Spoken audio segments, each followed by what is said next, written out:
35वीं पुतली की कहानी।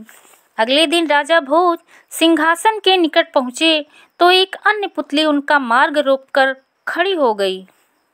वह बोली, ठहरो राजा भोज, एक सर्वसंपन्न राजा होते हुए भी बाल हट कर रहे हो। दहकते सूर्य को एक मामूली चमचमाती कंदुक समझकर उसके साथ मनचाहा खिलवाड़ करना चाहते हो। यह सिंहासन इंद्र देवता की धरोहर राजा विक्रमादित्य के पास थी और हम सब पुतलियां उनकी दासियां हैं।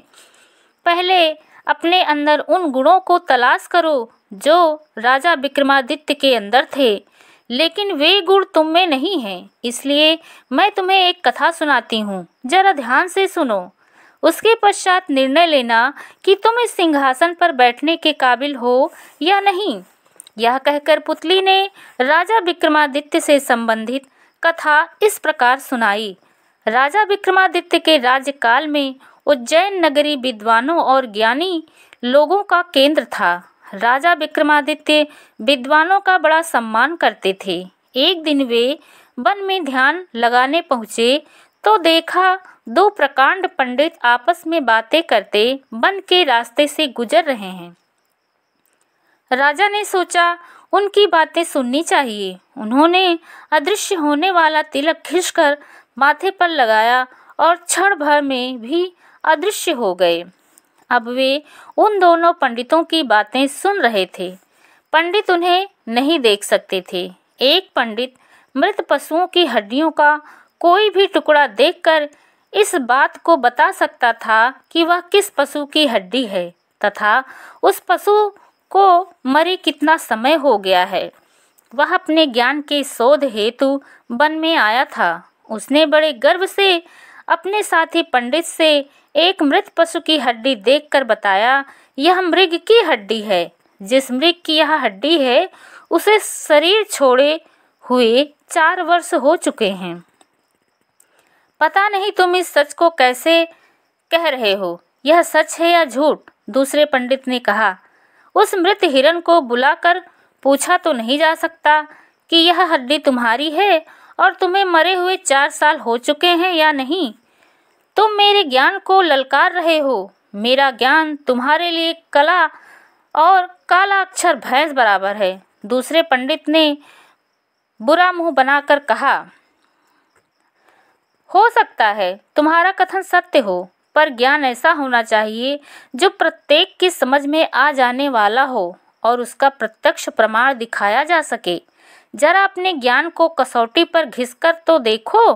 दूसरे पंडित ने धीमे स्वर में कहा। ओह, पहला पंडित बोला, इसमें क्या कठिनाई है? मैं ठहरा ज्योतिष विद्या का ज्ञाता। किसी भी व्यक्ति के हाथ और पांव की रेखाएं देखकर उसके भूत, वर्तमान और भविष्य का हाल बता सकता हूँ। मेरे वर्तमान और भूत को तुम जानते हो और भविष्य अंधेरे में छुपा हुआ है, अतः उस पर विश्वास मैं कर नहीं सकता। मेरे भूत और वर्तमान को जानने के कारण तुम्हारा ज्ञान मेरे ऊपर प्रभावी होने वाला नहीं है और न ही मैं उसे प्रभावी करने का इरादा ही रखता हूँ।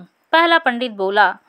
उसी समय उसका ध्यान जमीन पर पड़े किसी मनुष्य के पद चिन्ह पर गया। उन पद चिन्हों में कमल की आकृति उसे नजर आई थी। उन पद चिन्हों को देखकर ज्योतिष विद्या के जानकार को अपने ज्ञान का सागर अपने साथी को दिखाने का अच्छा सुअवसर हाथ लगता दिखाई दिया और बोला, इन पद चिन्हों को देख रहे हो? हाँ हाँ, किसी मनुष्य के हैं, किसी साधारण मनुष्य के नहीं हैं। ज्योतिष वाला बोला, मेरे ज्योतिष ज्ञान के अनुसार यह पद चिन्ह किसी राजा के होने चाहिए। हो न हो कोई राजा अभी नंगे पांव चलकर गया है। ये पद चिन्ह उसी के हैं।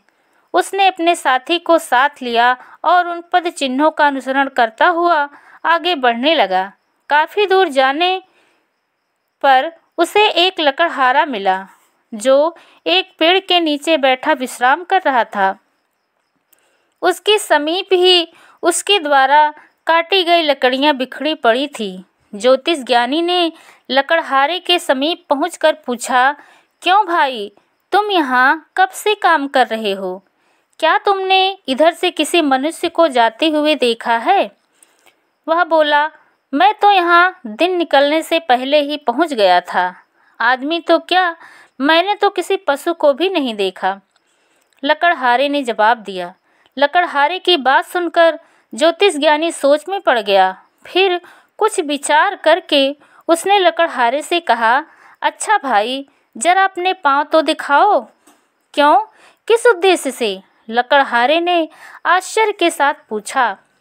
मैं ज्योतिष विद्या का ज्ञानी हूँ, तुम्हारी ज्योतिष विद्या से मुझे क्या लेना देना? लकड़हारे ने कहा, मैं अपने अतीत को स्मरण रखना नहीं चाहता, वर्तमान से संतुष्ट हूँ और भविष्य की मुझे किसी प्रकार की चिंता नहीं। कृपया अपने ज्योतिष ज्ञान से किसी और को प्रभावित करें। अरे भाई, मेरी बात समझने की चेष्टा करो। उसने कुछ दूरी पर स्पष्ट नजर आ रहे पद चिन्हों की ओर संकेत करके कहा, मैं उनके विषय में निश्चिंत होना चाहता हूँ कि वे तुम्हारे पैरों के पद चिन्ह हैं या किसी और के। ज्योतिष ज्ञानी के आग्रह पर लकड़हारे ने अपने पांव दिखाए।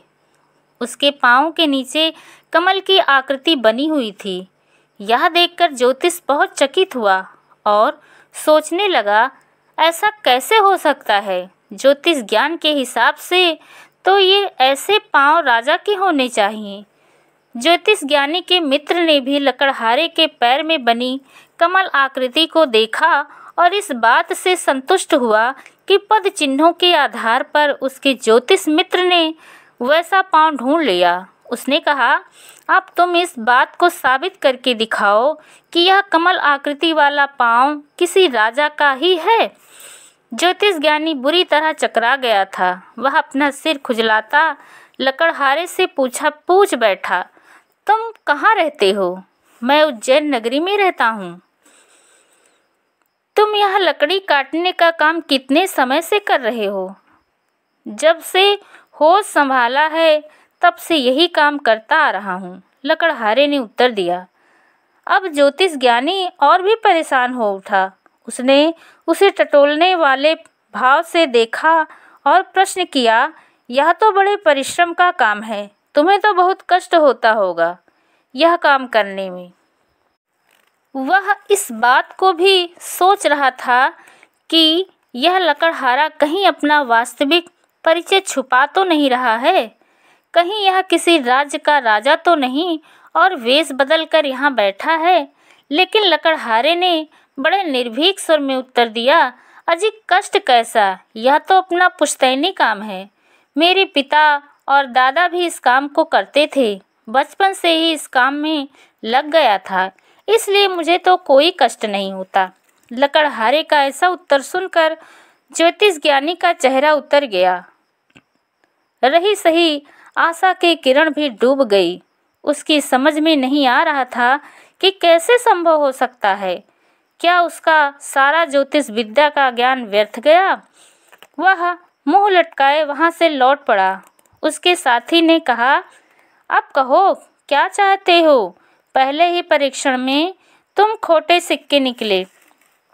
प्रत्यक्ष को प्रमाण की आवश्यकता नहीं है। ज्योतिष ज्ञानी संशय में भरा रहकर बोला, मगर इस बात को कैसे मान लूं? यह लक्षण तो इतना प्रबल है कि साधारण से साधारण ज्योतिष ज्ञान की पुस्तक में मिल जाएगा। खैर, तुम्हारे इस कथन का समर्थन तो मैं भी कर सकता हूँ, क्योंकि इस विषय में मैंने भी बुजुर्गों से सुन रखा है। मगर तुम इस विषय के प्रकांड पंडित हो, विचार करो यह हुआ कैसे? ज्योतिष ज्ञानी विचार करते हुए बोला, इस लक्षण को देखने का मेरा भी पहला अवसर है, लेकिन पुस्तकों के ज्ञान के आधार पर मैं ऐसा कह बैठा। लेकिन अब सोचता हूँ कहीं मेरा पढ़ा हुआ ज्ञान झूठा तो नहीं। प्रमाण के लिए मैंने एक पाँव और देखना चाहता हूँ। यदि इस पाँव में विपरीत लक्षण मिले तो मैं समझूंगा पुस्तकों से प्राप्त ज्ञान झूठा है, ज्योतिष विद्या झूठी है। मैं जितनी भी इस विद्या से संबंधित पुस्तकें हैं मेरे पास, सबको जलाकर नष्ट कर दूंगा। मुझे कुछ थोड़ा समय दो मित्र। किस बात के लिए? मेरे साथ उज्जैन नगरी चलो, मैं राजा विक्रमादित्य के पैरों को देखना चाहता हूँ। देखो उनके पाँव में यह लक्षण है या नहीं। मुझे कोई आपत्ति नहीं मित्र, चलो। उसी समय दोनों मित्र उज्जैन नगरी को जाने वाली दिशा में चल पड़े। राजमहल पहुंचकर दोनों ज्ञानियों ने राजा के दर्शन की इच्छा व्यक्त की। राजा की ओर से तुरंत आज्ञा प्रदान कर दी गई। राजा विक्रमादित्य उन्हें एकांत में मिले। ज्योतिष ज्ञानी ने राजा के समक्ष पहुंचकर निवेदन भरे स्वर में कहा, राजन, मैं आपके पैर तलवे देखकर उनमें मौजूद लक्षण से संतुष्ट होना चाहता हूँ। राजा के होठों पर मंद मंद मुस्कान उभरी। उन्होंने निरीक्षण के लिए अपना पैर आगे बढ़ा दिया। उसे यह देखकर जबरदस्त धक्का लगा कि राजा के पैरों में वैसा कोई लक्षण नहीं था। उनके पैर साधारण आदमियों की तरह थे। उनमें कमल या कमल जैसी कोई आकृति नहीं थी। ज्योतिष ज्ञानी बहुत उदास हो गया।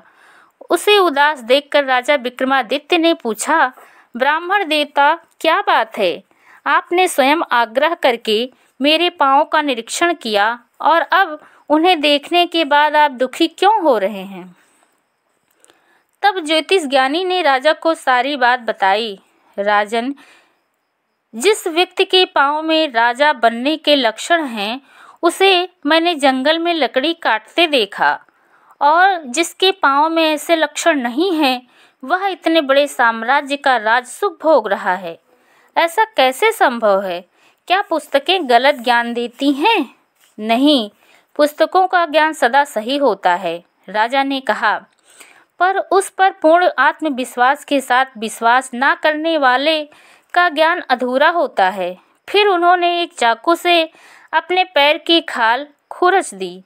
अब कमल के चिन्ह स्पष्ट दिखने लगे। ज्योतिष ज्ञानी आश्चर्यचकित रह गया और वह राजा का मुंह देखता रह गया।